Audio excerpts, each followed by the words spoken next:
Have you ever experienced a powerful wave of déjà vu?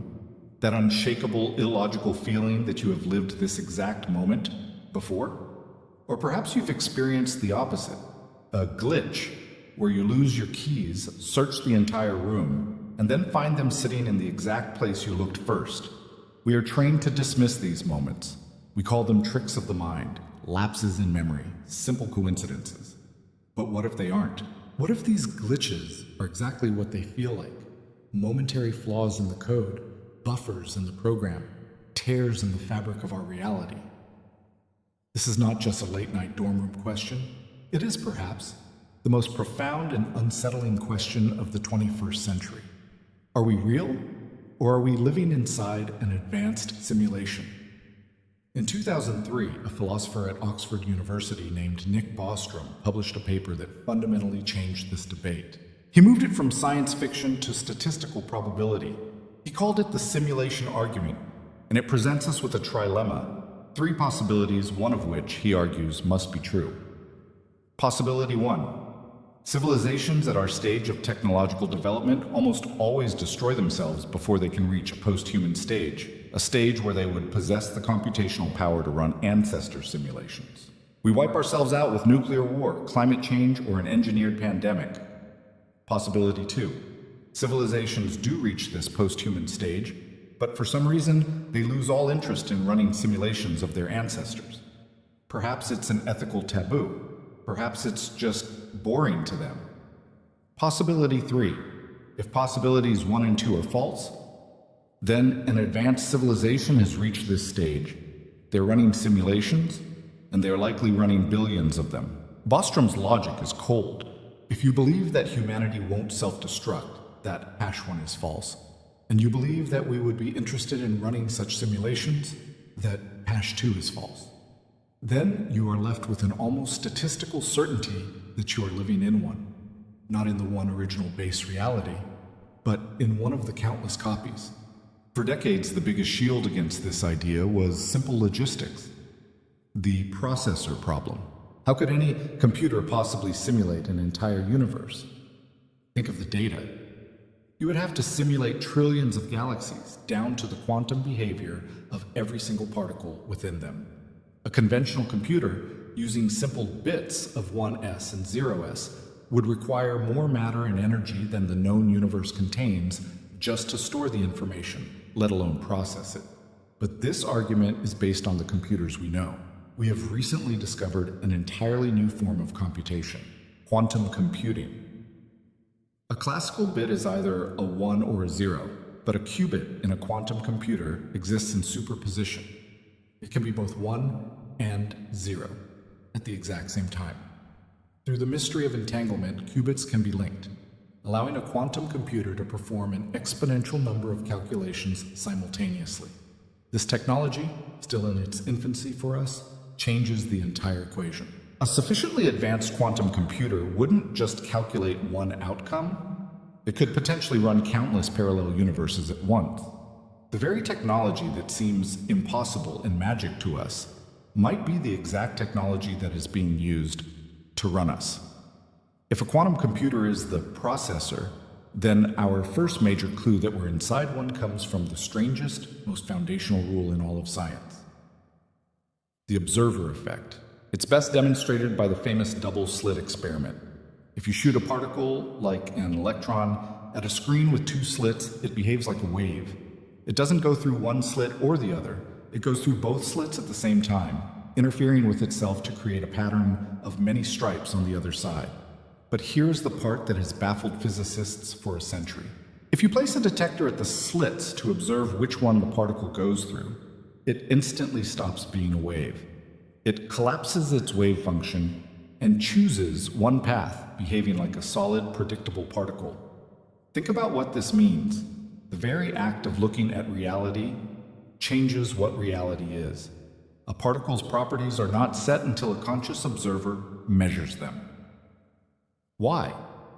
Why would the universe care if it's being watched? There is one system, one other place, that behaves in exactly this way. A video game. When you play a massive open-world game like Grand Theft Auto or No Man's Sky, Your console is not rendering the entire game world at all times. It's not calculating the position of every tree on a mountain you can't see, or the physics of a car in a city you're not in. That would be an impossible waste of processing power. Instead, the game only renders what your character, your observer, is currently looking at. The world is procedurally generated and rendered on demand. The world behind you, in the next city, on the other side of that mountain, it doesn't truly exist in a fixed state until you turn around. Now, look back at the double slit experiment. Is it possible that our universe does the same thing? That particles exist as a cloud of probability, a wave, until a conscious observer, a player, looks at them, forcing the system to render a definite state. It's the most efficient way to run a simulation, and it's exactly what quantum mechanics shows us is happening. The next clue is perhaps the most profound. Our universe appears to be fine-tuned for life. The laws of physics, the fundamental constants that govern reality, are balanced on an impossibly thin knife edge. Take the strength of gravity. If it were just slightly stronger, the universe would have collapsed back on itself moments after the Big Bang. If it were just slightly weaker, stars and galaxies would never have been able to form. No stars, no heavy elements. No heavy elements, no planets. No planets, no life. Take the strong nuclear force which binds atoms together. If it were just a tiny percentage weaker, the only element in the universe would be hydrogen. No carbon, no oxygen, no you. This precision applies to the cosmological constant, the weak nuclear force, the mass of a neutron. Dozens of values, all of which must be exactly what they are, in perfect harmony for a complex universe to exist. This is the fine-tuning problem. Is it all just an unfathomable coincidence? A lucky roll of the cosmic dice? Or does it look less like an accident and more like someone or something meticulously dialed in the settings to ensure the simulation would be interesting? To ensure that life, consciousness, and observers would emerge? The clues don't stop. If our world is a simulation, it must be made of data. And data isn't infinite or continuous. It must have a fundamental unit. A pixel. In our universe, we have exactly that. It's called the Planck length. It is the smallest possible unit of distance in physics, about a millionth of a billionth of a billionth of a billionth of a centimeter. It is so small that it is literally physically meaningless to talk about anything smaller. We also have a Planck time. The smallest possible unit of time, the refresh rate of the universe.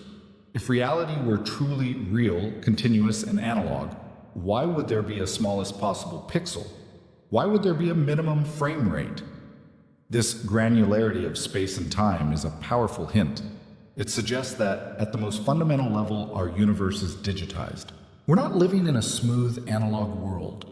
We're living in a high-resolution 3D grid. This is where physics becomes truly bizarre.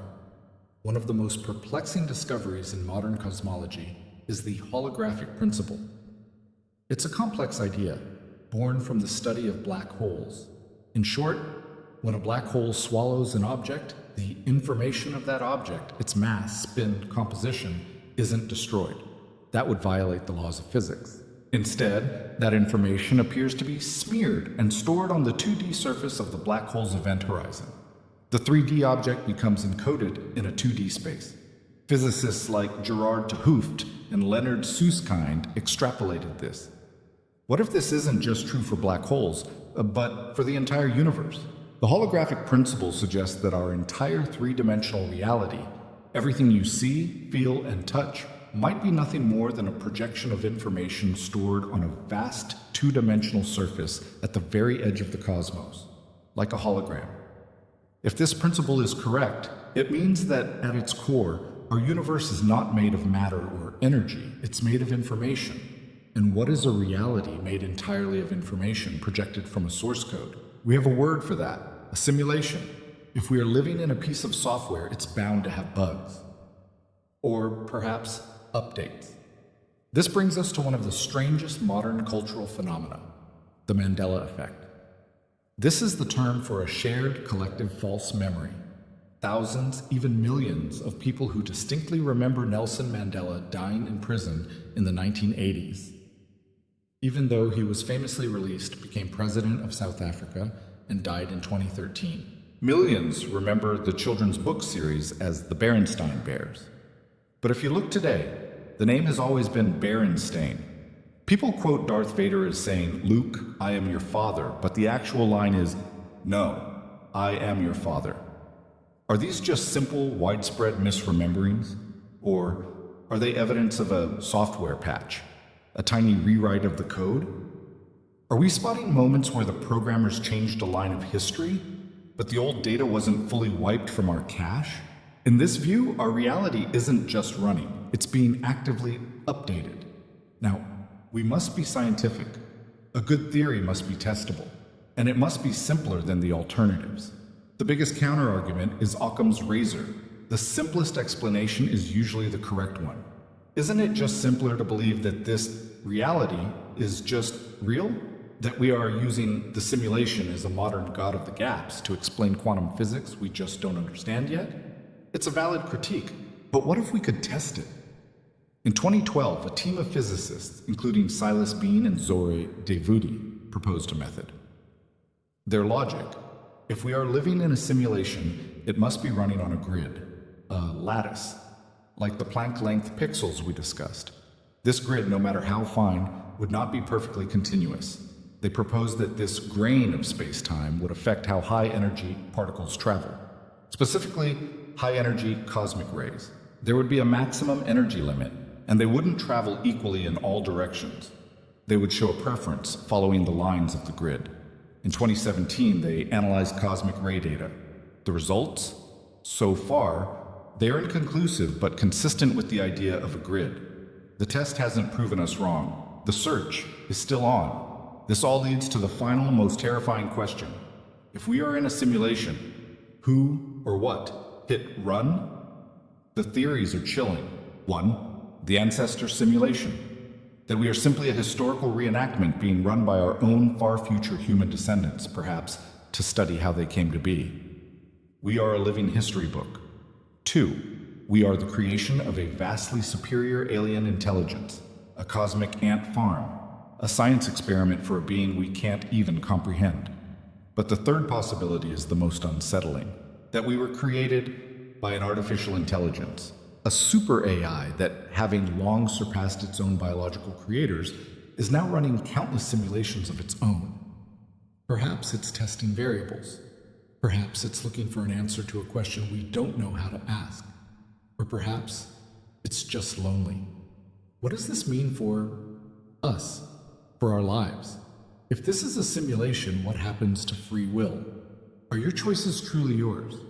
Or are you just following a complex if-then statement in a line of code? What happens to purpose? Are we part of a grand experiment? And if so, what is the goal of that experiment? Is it to see if consciousness can evolve? Is it a test of morality? What happens to death? Is it truly the end? Or is it simply logging off? Is there a new game plus? Does your consciousness reload into a new simulation? And what of religion? Is the simulator simply the entity that ancient humans, lacking the language of computation, called God? Nuts. A creator who exists outside our space and time, who set the fine-tuned parameters of our universe and observes our actions. The theory is shockingly compatible with many of the world's oldest beliefs. Does it make our lives meaningless? Or does it make every single action infinitely meaningful? Because someone or something is watching. The simulation hypothesis is not just a theory, it is a mirror. As we ourselves stand on the precipice of creating true artificial intelligence, and as our own quantum computers grow more powerful, we are getting closer and closer to being able to run our own high-fidelity, conscious simulations. The moment we create a simulated universe with conscious beings inside it, we will have proven that it is possible. And in that moment, we will have to face the ultimate paradox. Are we creating a new world, or are we simply a copy, finally learning the language of our own creators? The mystery of the simulation is the ultimate mystery of consciousness. We are stardust, we are atoms, we are, perhaps, just data, but we are data that has somehow learned to look back at the code and ask, why?